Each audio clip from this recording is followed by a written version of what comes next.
Hey Eli, thanks for joining us today on the series. Just to get started here, can you tell us a little bit about your background in design?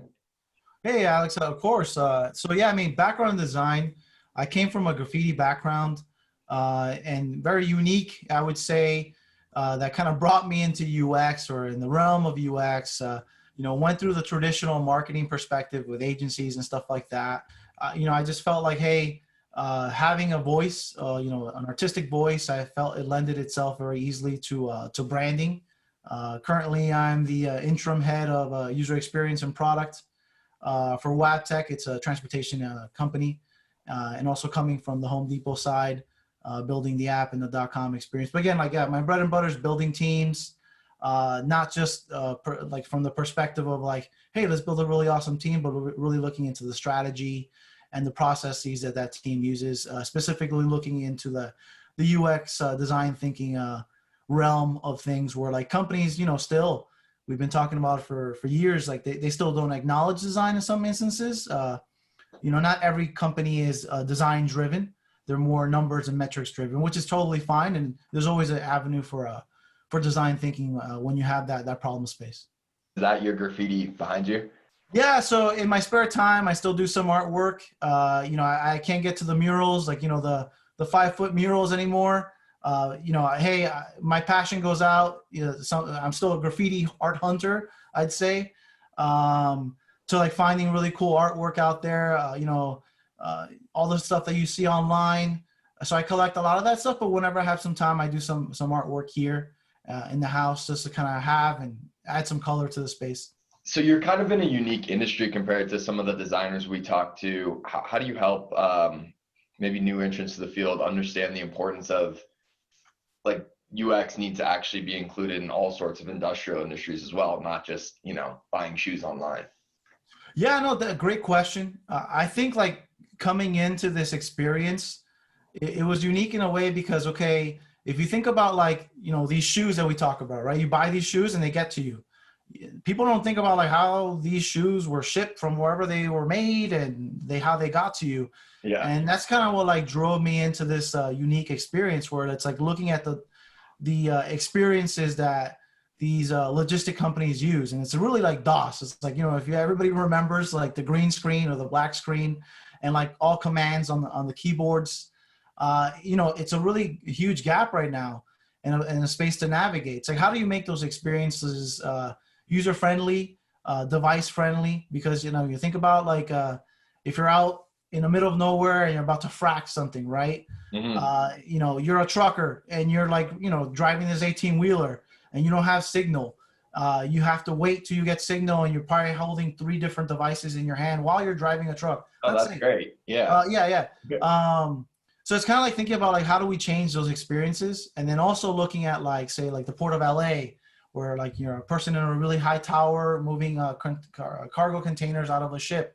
How does that affect the as far as the experience of truckers coming in? That means like, hey, traffic on the highway because there's long lines.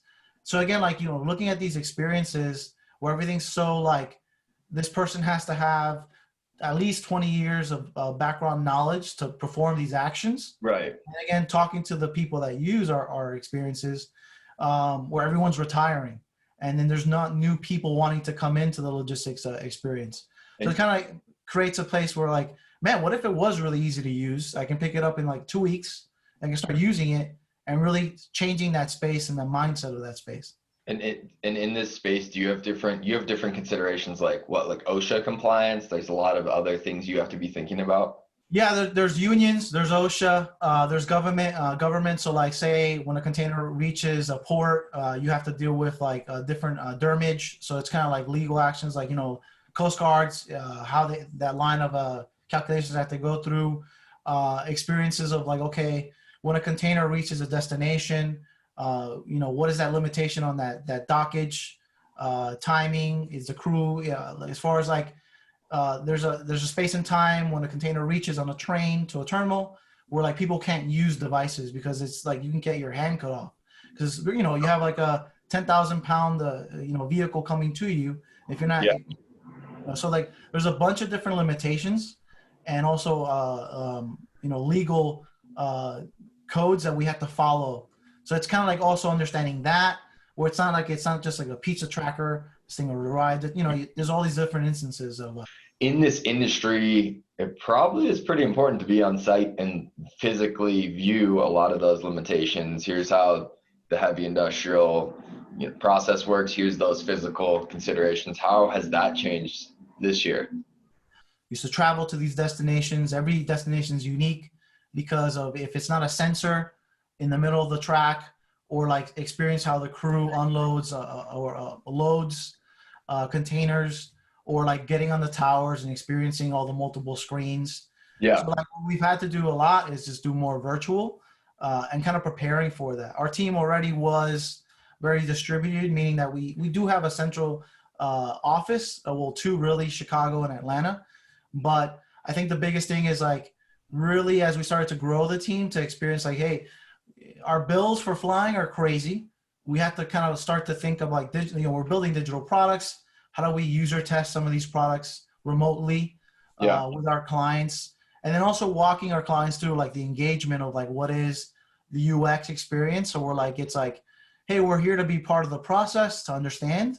And that sometimes mean like on their side, they have to lend that time to us, right? If it's not just us going to do a workshop or to be part of some action or like just shadow, it was also part of like us getting them on, on the shared screen. So, we can just do a dry run of an experience. So, and this year really changing in that format of getting more virtual time. So you mentioned hiring. What do you look for when hiring new designers to the team? Well, I mean, from my perspective in hiring, I guess it's different, but I've seen and studied multiple different tech companies, just companies in general, that have like design or research perspective.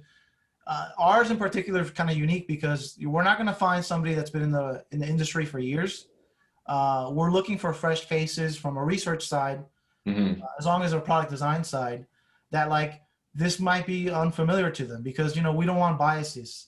We want new experiences looking outside of the box. When hiring, it's really just looking at people that they have a passion for speaking their mind. They're unique in the sense that like they approach like, the services within UX in different ways, but also have established that. And it doesn't have to always be in large scale teams, small scale teams. Again, that on the resume to me is really just kind of like, well, that's great. But, there could be really powerful, strong-minded people that come with good experiences, either young or old, from small-scale teams worldwide. So it's kind of, it's really looking at, like, what are the passions that these people bring, the nuances, how they would relate that into this experience. So it's really keeping that open mindset where, like, anyone can really come in, and if they're really dedicated to the craft, be it research or design, that they could be a true piece to the culture. What advice do you have for a young designer getting into the field?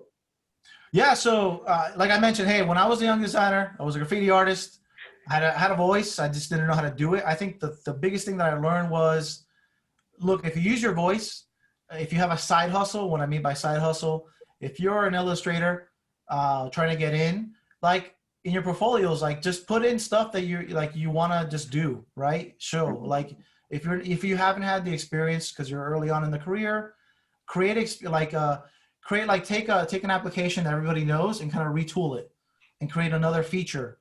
People want to see that because it makes you unique. You were thinking of outside of the box, right? On an everyday used app.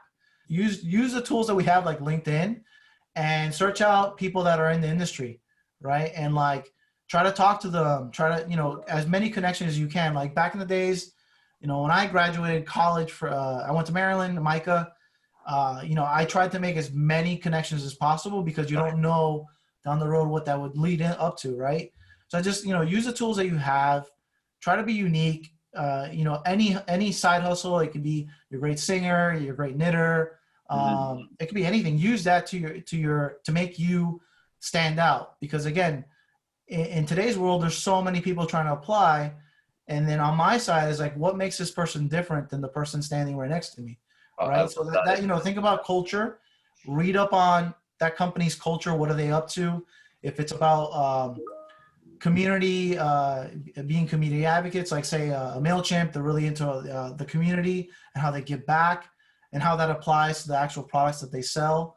Like read up on those things. It's really important, like when you, especially when you interview, those things can come up because there could be a match there. Like you could be an advocate for your community and they probably don't even know. So again, just using those examples, read up on what the companies are, but always trying to be unique in your own way. And then that sells you 100%, really. Awesome. Well, Eli, thanks so much for taking the time today. We really appreciate your insights. Hey, thank you so much, Alex, for having me. I mean, I'm looking forward to like some of the feedback and any of the viewers today, and would love to like answer any questions. And thank you again. Yeah.